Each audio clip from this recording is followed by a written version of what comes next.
नमस्कार दोस्तों, नमः शिवाय। जीवन ज्योति चैनल में आप सभी का हार्दिक स्वागत है। अपनी पूरी यूट्यूब फैमिली को मैं धन्यवाद करती हूँ, दिल से उनका आभार व्यक्त करती हूँ मुझे सपोर्ट करने के लिए, मुझे प्यार देने के लिए। यदि आप मेरे चैनल पर नए हैं तो प्लीज़ मेरे चैनल को सब्सक्राइब कर लीजिएगा, लाइक और शेयर भी कीजिएगा। वीडियो यदि पसंद आता है तो कमेंट में मुझे ज़रूर बताइएगा। बेल आइकन को प्रेस करना बिल्कुल मत भूलिएगा। आइए बढ़ते हैं अपने विषय पर। दोस्तों, पितृपक्ष में हम तर्पण कैसे करें, श्राद्ध के दिन भोजन बनाते समय या ब्राह्मण भोज कराते समय किन किन बातों का हम ध्यान रखें, आइए इस वीडियो के माध्यम से हम जानते हैं। दोस्तों, पितृपक्ष को लेकर मुख्य जो बातें थी वो उन बातों का वीडियो आ चुका है, उसका लिंक मैं दे दूंगी, आप सभी लोग जाकर चेकआउट कर सकते हैं। वीडियो बहुत लंबा ना हो जाए इसलिए मैंने बहुत सारी बातें उसमें नहीं कही हैं, नहीं मैंने बता पाया है। तो इस वीडियो के माध्यम से मैं तर्पण के विषय में और श्राद्ध के दिन ब्राह्मण भोज के विषय में कुछ जानकारी दूंगी, कुछ विस्तृत बात करूंगी। आइए जानते हैं तर्पण की सही विधि क्या है।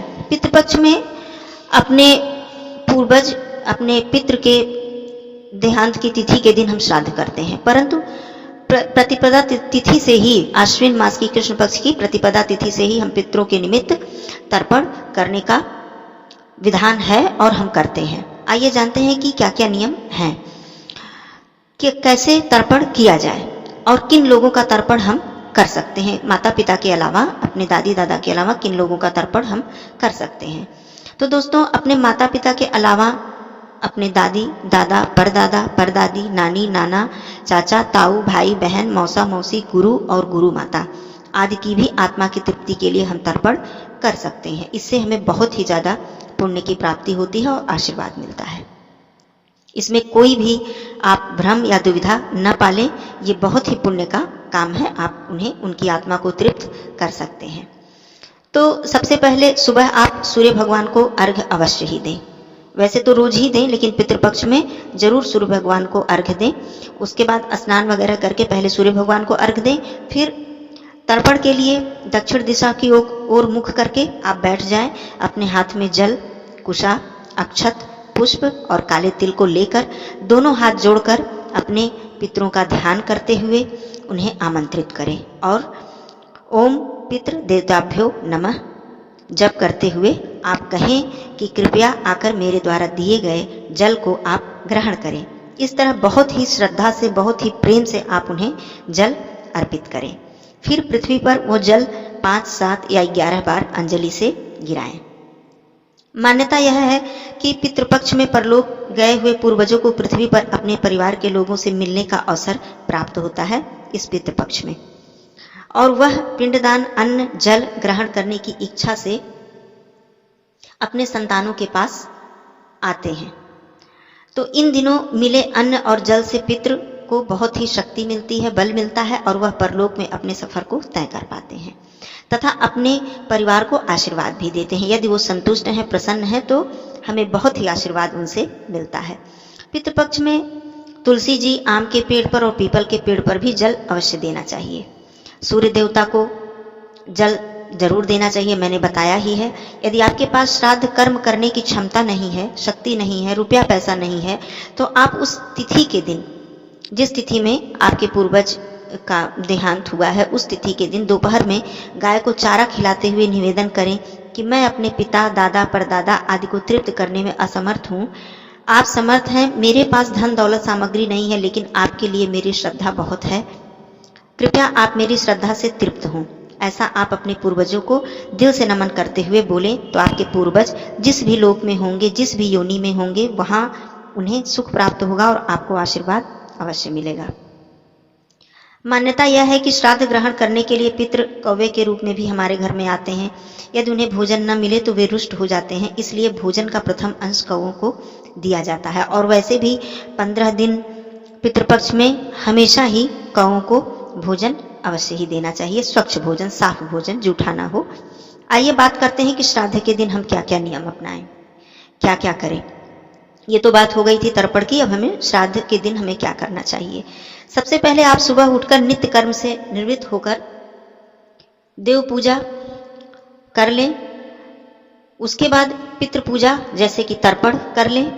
पिंडदान और ब्राह्मण भोज का समय दोपहर का होता है, तो इस कार्य को आप दोपहर में ही संपन्न करें। किसी विद्वान ब्राह्मण से पिंडदान कराएं, फिर ब्राह्मण को भोजन के लिए आमंत्रित करें।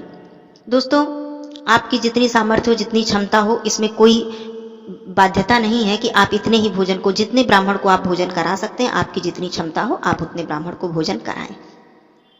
परंतु भोजन बनाते समय यह भी ध्यान रखें कि वह भोजन सात्विक होने के साथ साथ बिल्कुल स्वच्छता से बनाया गया हो।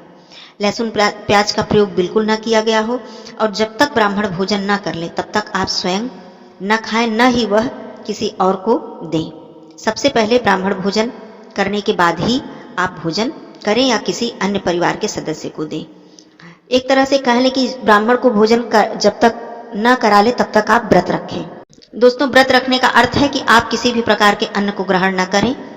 पानी जलपान कर सकते हैं, लेकिन आप अन्न ग्रहण न करें। ब्राह्मण को बड़े ही श्रद्धा से, प्रेम से आमंत्रित करें और अपने पूर्वजों का ध्यान करते हुए उनके पैरों को धोएं, उनके चरण धोएं, स्वच्छ आसन पे उन्हें बिठाएं और प्रेम पूर्वक भोजन कराएं। यदि हो सके तो श्राद्ध के दिन अपने माता पिता के पसंद का भोजन बनवाएं, या फिर जैसी आपकी क्षमता हो, जैसा आपका सामर्थ्य हो, वैसा भोजन आप बनवाएं, लेकिन भोजन बहुत ही सात्विक और स्वच्छता से बनाया गया हो। ब्राह्मण भोजन कराने के बाद उनका पैर छूकर आशीर्वाद लें और दक्षिणा देकर उन्हें प्रेम से विदा करें, और उस दौरान, पूरे पितृपक्ष के दौरान हुई त्रुटियों के लिए उनसे क्षमा मांगें। अब बात आती है कि ब्राह्मण भोजन कराने से पहले जब आपने भोजन तैयार कर लिया तो सबसे पहले क्या करें। सबसे पहले भोजन तैयार करने के बाद, जिसे हम पंचबली भी कहते हैं, ये पंचबली क्या है आप समझिए कि सबसे पहले नियम तो ये है कि उस भोजन में से पहले अपने, अगर छोटा बच्चा भी है तो उसे आप भोजन न दें। आप अलग से भोजन कुछ बना के अपने बच्चों को खिला दें, क्योंकि दोपहर का समय होता है ब्राह्मण भोज कराने का, तो देर हो जाता है। तो ये बात अगर किसी के मन में कि चलो बच्चों के लिए सब कुछ माफ होता है, तो ये सही बात है, लेकिन थोड़ा सा नियम यदि आप निभा लेंगे तो इसमें कोई दिक्कत नहीं है। आप अलग से भोजन, जो ब्राह्मण के लिए भोजन बनाया गया है, ब्राह्मण को कराने से पहले आप किसी को न दें। सबसे पहले किसको दें, किसको समर्पित करें? गौ माता को। कौवा के लिए भोजन निकालें, कुत्ते के लिए निकालें, चींटी के लिए निकालें, और देवता के निमित्त साफ भोजन अलग अलग, पंचबली जिसको कहते हैं, 5 जगह भोजन को निकालकर प्रणाम करें, उन्हें समर्पित करें और हृदय से बोलें कि आप मेरे द्वारा इस दिए गए इस भोजन को स्वीकार करें। पहले ये काम करने के बाद फिर आप ब्राह्मण को भोजन कराएं। 1, 2, 5, 3, 4 जितनी भी आपकी क्षमता हो आप उतने ब्राह्मण को भोजन करा सकते हैं। और ये सब कार्य बहुत ही प्रेम और बहुत ही श्रद्धा के साथ करें और उनका आशीर्वाद प्राप्त करें। इस तरह से आपके पूर्वज प्रसन्न होते हैं और आपको सुख और समृद्धि का आशीर्वाद देते हैं।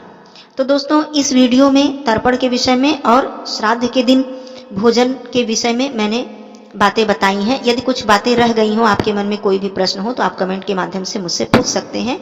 मैं पूरा प्रयास करूंगी कि उस प्रश्न का उत्तर आप सभी को दूं। तो ये सारी बातें थी। अब कुछ प्रश्नों का उत्तर भी, जिसको लेकर हम भ्रमित रहते हैं, ऐसे प्रश्नों का उत्तर भी मैं वीडियो के माध्यम से लेकर आऊंगी। आप जरूर देखिएगा। तो ये जानकारी कैसी लगी कमेंट के माध्यम से मुझे बताइएगा, और फिर मिलती हूँ अगले वीडियो में अगले टॉपिक के साथ। तब तक के लिए दोस्तों धन्यवाद। नमः शिवाय।